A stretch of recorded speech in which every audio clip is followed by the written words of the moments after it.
सत श्री अकाल दोस्तों, मैं हाँ तुहाडा अपना गुरविंदर सिंह। तुसी देख रहे हो बाजवा एंड संधू व्लॉग्स। अज दे व्लॉग्स दे विच तुहाडी बहुत वड्डी कन्फ्यूजन दूर करनी है।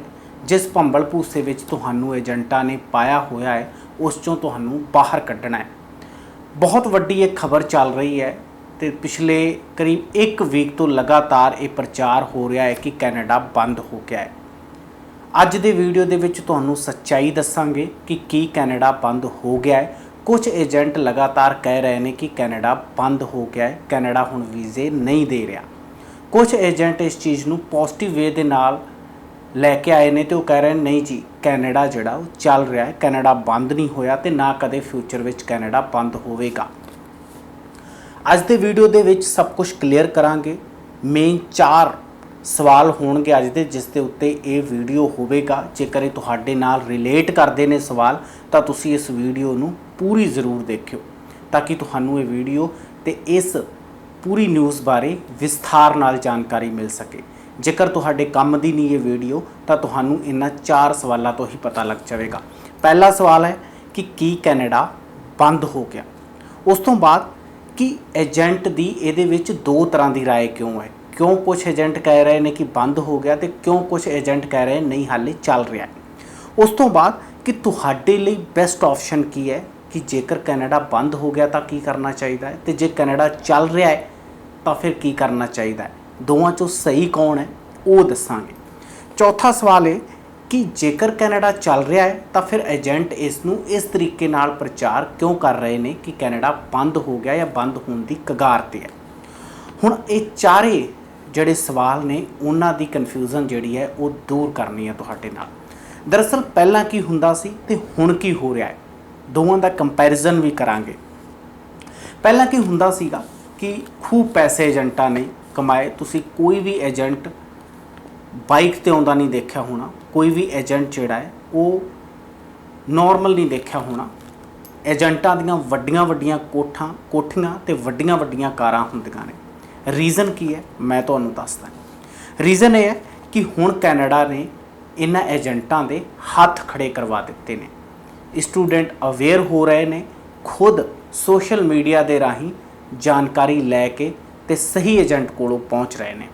दूजी गल, प्राइवेट कॉलेजां ने इन्हां दी चंगी मोटी कमाई करवाई ते हुण कैनेडा प्राइवेट कॉलेजां दे विच एडमिशन लैण वाले बच्चों नूं वीज़ा नहीं दे रहा। उस तो बाद फेक डॉकूमेंट का जबरदस्त धंधा चलिया जिसका बहुत बड़ा एग्जाम्पल है कि बीते दिन ही आस्ट्रेलिया हाले ओपन होया तो 600 के करीब फेक जोड़े डॉकूमेंट्स है वो फड़े गए। यानी कि 600 के करीब जोड़े है वो डॉकूमेंट जोड़े है आइडेंटिफाई किए गए। 600 नहीं होर ज़्यादा गिनती हो सकती है, 6000 या 600 है, मैं एकदम क्लीयर नहीं हैगा।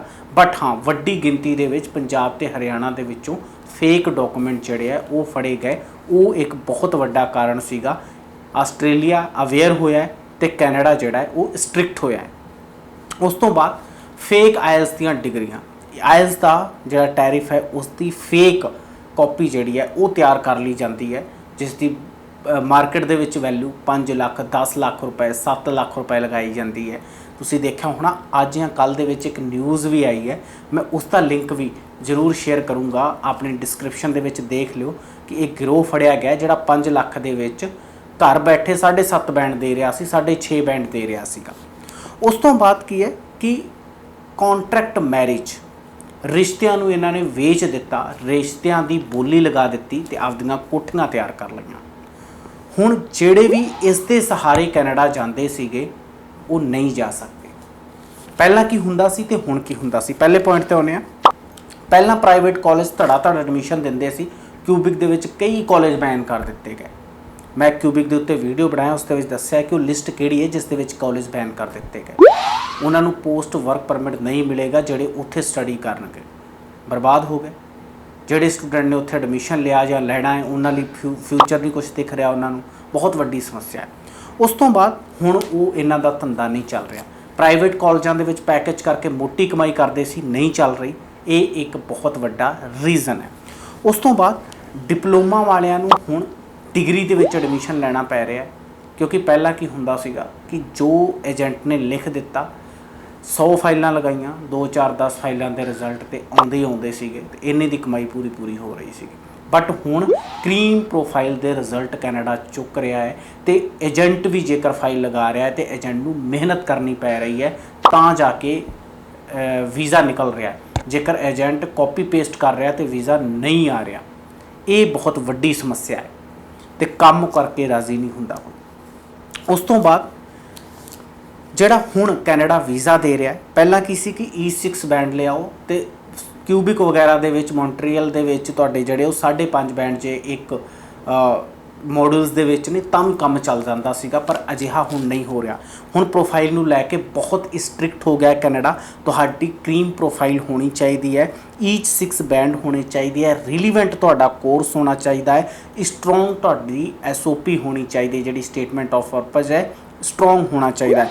ਉਸ ਤੋਂ ਬਾਅਦ ਸਭ ਤੋਂ ਵੱਡੀ ਗੱਲ ਇਹ ਹੈ ਕਿ ਬੱਚੇ ਦਾ ਇੰਟੈਂਸ਼ਨ ਕੀ ਹੈ। ਉਸ SOP ਦੇ ਵਿੱਚ ਬੱਚੇ ਦਾ ਇੰਟੈਂਸ਼ਨ ਦਿਖਣਾ ਚਾਹੀਦਾ ਹੈ ਕਿ ਇਹ ਵਾਕਈ ਉੱਥੇ ਫॉर एजुकेशन जा रहा है या फिर फॉर PR जा रहा है।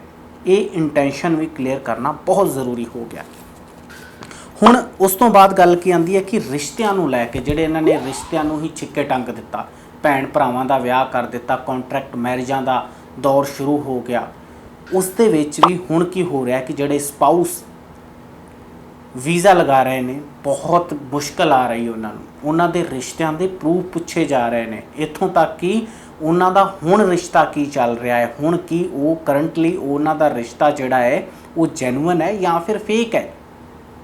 ਰਿਸ਼ਤਿਆਂ ਦੇ ਉੱਤੇ ਸਵਾਲ ਖੜੇ ਹੋਣ ਲੱਗ ਪਏ, ਭੈਣਾਂ ਭਰਾਵਾਂ ਦੇ ਵਿਆਹ ਹੋਣ ਲੱਗ ਪਏ। ਇਹ ਬਹੁਤ ਵੱਡੀ ਤਰਾਸਦੀ ਹੈ ਪੰਜਾਬ ਦੀ ਤੇ ਉਹ ਵੀ ਇੱਕ ਤਰਾਸਦੀ ਜਿਹੜੀ ਹੈ ਹੁਣ ਨਿਕਲ ਕੇ ਸਾਹਮਣੇ ਆਈ ਹੈ। ਕੋਵਿਡ ਦੇ ਬਾਅਦ 2-2 ਸਾਲ ਜਦੋਂ ਬੱਚਿਆਂ ਨੇ ਵੇਟ ਕੀਤਾ ਤਾਂ ਵੀ ਉਹਨਾਂ ਨੇ ਕੈਨੇਡਾ ਹੀ ਅਪਲਾਈ ਕੀਤਾ ਤੇ ਕੈਨੇਡਾ ਨੂੰ ਇਹ ਗੱਲ ਸਮਝ ਆ ਗਈ ਕਿ ਜਿਹੜੇ ਫੇਕ ਲੋਕ ਸੀਗੇ ਉਹਨਾਂ ਨੂੰ ਹੁਣ ਅਸੀਂ ਵੀਜ਼ਾ ਨਹੀਂ ਦੇ ਰਹੇ। ਸੋ ਜੇਕਰ ਤੁਹਾਡੀ ਜੈਨੂਇਨ ਪ੍ਰੋਫਾਈਲ ਹੈ ਤੇ ਤੁਹਾਡਾ ਵੀਜ਼ਾ ਕੋਈ ਕੱਟ ਨਹੀਂ ਸਕਦਾ, ਪਰ ਜੇਕਰ ਤੁਹਾਡੀ ਪ੍ਰੋਫਾਈਲ ਸਹੀ ਨਹੀਂ ਹੈਗੀ ਤੇ ਤੁਹਾਨੂੰ ਵੀਜ਼ਾ ਮਿਲਣਾ ਬਹੁਤ ਔਖਾ ਹੋ ਜਾਵੇਗਾ।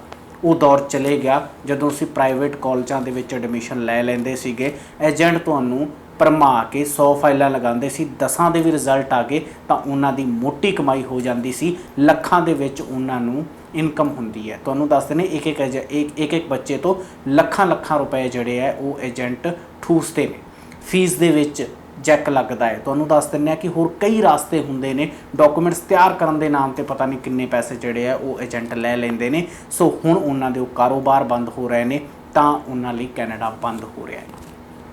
ਹੁਣ ਫਿਰ ਏਜੰਟ ਅਜਿਹਾ ਕਿਉਂ ਕਰ ਰਹੇ ਨੇ? ਦਰਅਸਲ ਹੈ ਕਿ ਜੋ ਪਹਿਲਾਂ ਵਪਾਰ ਇਹਨਾਂ ਦਾ ਕੈਨੇਡਾ ਚੱਲ ਰਿਹਾ ਸੀਗਾ ਉਹ ਹੁਣ ਹੋਰ ਕਿਸੇ ਕੰਟਰੀ ਚੱਲਣ ਲੱਗਾ, ਤਾਂ ਕਰਕੇ ਡਾਈਵਰਟ ਕਰਨਾ ਵੀ ਇਹਨਾਂ ਨੇ ਸ਼ੁਰੂ ਕਰ ਦਿੱਤਾ। ਸੋ ਇਹ ਵੀ ਇੱਕ ਬਹੁਤ ਵੱਡਾ ਰੀਜ਼ਨ ਹੋ ਸਕਦਾ ਹੈ। ਮੈਂ ਕਿਸੇ ਪਰਸਨਲ ਇੱਕ ਨੂੰ ਬਲੇਮ ਨਹੀਂ ਕਰ ਰਿਹਾ, ਬਟ ਇਹਦੇ ਵਿੱਚ ਉਹ ਬਹੁਤ ਚੰਗੇ ਏਜੰਟ ਵੀ ਨੇ ਜਿਹੜੇ ਹੁਣ ਵੀ ਬਹੁਤ ਸਹੀ ਢੰਗ ਦੇ ਨਾਲ ਫਾਈਲਿੰਗ ਕਰਦੇ ਨੇ, ਪਰ ਕੁਝ ਮਾੜੇ ਏਜੰਟ ਨੇ ਜਿਨ੍ਹਾਂ ਦੀ ਵਜ੍ਹਾ ਦੇ ਨਾਲ ਇਹ ਪੂਰਾ ਇਮੀਗ੍ਰੇਸ਼ਨ ਦਾ ਧੰਦਾ ਜਿਹੜਾ ਹੈ ਉਹ ਬਦਨਾਮ ਹੋਇਆ ਬੈਠਾ ਹੈ। ਦੂਜੇ ਪਾਸੇ ਕੀ ਹੈ ਕਿ ਪ੍ਰੋਫਾਈਲ ਨਾਲੋਂ ਕੁਆਂਟੀਟੀ ਤੇ ਬਹੁਤ ਜ਼ਿਆਦਾ ਕੋਸ਼ਿਸ਼ ਕੀਤੀ ਜਾਂਦੀ ਹੈ ਕਿ ਕਿੰਨੀਆਂ ਫਾਈਲਾਂ ਆ ਜਾਣ, ਕਿਉਂਕਿ ਇੱਕ ਫਾਈਲ ਦਾ 25,000 30,000 ਤੇ ਲੈ ਹੀ ਲੈਂਦੇ ਆ।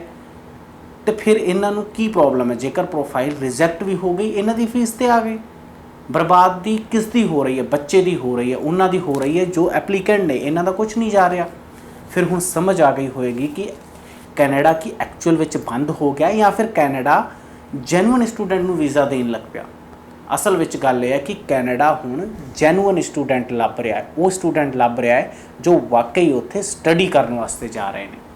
ਹਾਲਾਂਕਿ ਜਿਹੜੇ ਚਲ ਜਾਂਦੇ ਨੇ ਉੱਥੇ PR ਹੋ ਕੇ ਹੀ ਵਾਪਸ ਆਉਂਦੇ ਨੇ, ਉਹ ਤੋਂ ਪਹਿਲਾਂ ਆਉਂਦੇ ਨਹੀਂ ਹੈ ਤੇ ਮੁੜਦਾ ਤੇ ਕੋਈ ਨਹੀਂ। ਜਦੋਂ PR ਹੋ ਜਾਂਦੇ ਫਿਰ ਕੈਨੇਡਾ ਹੀ ਚੰਗਾ ਲੱਗਣ ਲੱਗ ਜਾਂਦਾ ਹੈ। ਬਟ ਕੀ ਉਹ ਸਟੂਡੈਂਟ ਹੈਗੇ ਨੇ? ਇੰਟੈਂਸ਼ਨ ਉਹਨਾਂ ਦੀ ਹੈਗੀ ਹੈ ਕਿ ਉੱਥੇ ਜਾ ਕੇ ਪੜ੍ਹਾਈ ਕਰਨਗੇ? ਇਹ ਬਹੁਤ ਵੱਡਾ ਸਵਾਲ ਹੈ ਤੇ ਇਹ ਸਵਾਲ ਜਿਹੜਾ ਉਹ ਸਾਡੇ ਏਜੰਟਾਂ ਵੱਲੋਂ ਤਿਆਰ ਕੀਤਾ ਗਿਆ। ਅਸੀਂ ਲੈ ਕੇ ਪੈਸੇ ਪਹੁੰਚ ਜਾਂਦੇ ਜੀ, 40 ਲੱਖ ਰੁਪਏ ਪਏ, ਸਾਡੇ ਬੱਚੇ ਦੀ ਫਾਈਲ ਲੱਗਣੀ ਚਾਹੀਦੀ ਹੈ। ਸਾਨੂੰ ਇਹ ਮਤਲਬ ਨਹੀਂ ਹੁੰਦਾ ਕਿ ਸਾਡਾ ਪਾਸਪੋਰਟ ਵੀ ਬੇਕਾਰ ਹੋ ਜਾਵੇਗਾ। 4 ਵਾਰੀ ਸਾਡੀ ਰਿਫਿਊਜ਼ਲ ਆ ਗਈ ਸੀ, ਕਿਸੇ ਕੰਮ ਜੋਗੇ ਨਹੀਂ ਰਹਿ ਜਾਵਾਂਗੇ। ਇਹ ਚੀਜ਼ਾਂ ਆਪਾਂ ਨਹੀਂ ਸੋਚਦੇ। ਸੋ ਉਮੀਦ ਕਰਦਾ ਹਾਂ ਵਲੌਗ ਪਸੰਦ ਆਇਆ ਹੋਵੇਗਾ। ਥੋੜ੍ਹੀ ਕੌੜੀ ਜਿਹੜੀ ਇਨਫੋਰਮੇਸ਼ਨ ਹੈ ਥੋੜ੍ਹੀ ਕੜਵੀ ਜ਼ਰੂਰ ਲੱਗੀ ਹੋਏਗੀ, ਕਈਆਂ ਨੂੰ ਤੇ ਬਹੁਤ ਕਲੇਜੇ ਵੱਜਣੀ ਹੈ, ਪਰ ਹੁਣ ਕੁਛ ਨਹੀਂ ਕੀਤਾ ਜਾ ਸਕਦਾ। ਰੀਜ਼ਨ ਇਹ ਹੈ ਕਿ ਇਹ ਕੌੜੀ ਸੱਚਾਈ ਹੈ, ਇਸ ਨੂੰ ਸਹਿਨ ਹੀ ਕਰਨਾ ਪਵੇਗਾ, ਇਸ ਨੂੰ ਮੰਨਣਾ ਪਵੇਗਾ, ਜਾਂ ਫਿਰ ਤੁਸੀਂ ਕੈਨੇਡਾ ਦਾ ਖਹਿੜਾ ਛੱਡ ਦਿਓ।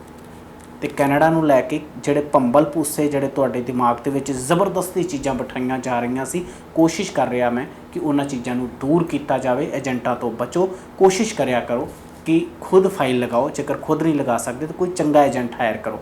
ਟਰਾਂਸਪੇਰੈਂਸੀ ਰੱਖੋ, ਆਪਣੇ ਆਪ ਨੂੰ ਦੇਖੋ ਕਿ ਤੁਸੀਂ ਨਜ਼ਰ ਰੱਖਣੀ ਏਜੰਟ ਤੇ ਕਿ ਕਾਰੋ ਕੀ ਰਿਹਾ ਹੈ। ਸੋ ਉਮੀਦ ਕਰਦਾ ਵਲੌਗ ਪਸੰਦ ਆਇਆ ਹੋਗਾ, ਕਿਉਂਕਿ ज़्यादा लंबी वीडियो हो जाती तो फिर उस तो बाद बच्चे वीडियो देखते भी नहीं है, ये भी एक बहुत बड़ा रीज़न है। सो मेरी कोशिश ये होंदी है कि तुहाडे तक जैनुअन इन्फॉर्मेशन पहुँचे तो जिहड़े अजकल एजेंट तुहानूं ठगदे ने उन्हां तो बचिया जा सके। उम्मीद करदा व्लॉग पसंद आया होगा। जेकर तुसीं साडी वीडियो पहली बार देख रहे हो तो साडे चैनल नूं सबसक्राइब जरूर करो तो बैल आइकन ते भी क्लिक करिया करो ताकि सारी नोटिफिकेशन तुहाडे तक पहुँचा करे। और इस तरह की अपडेट लिए बने रहो बाजवा एंड संधू व्लॉग्स के नाल। सत श्री अकाल।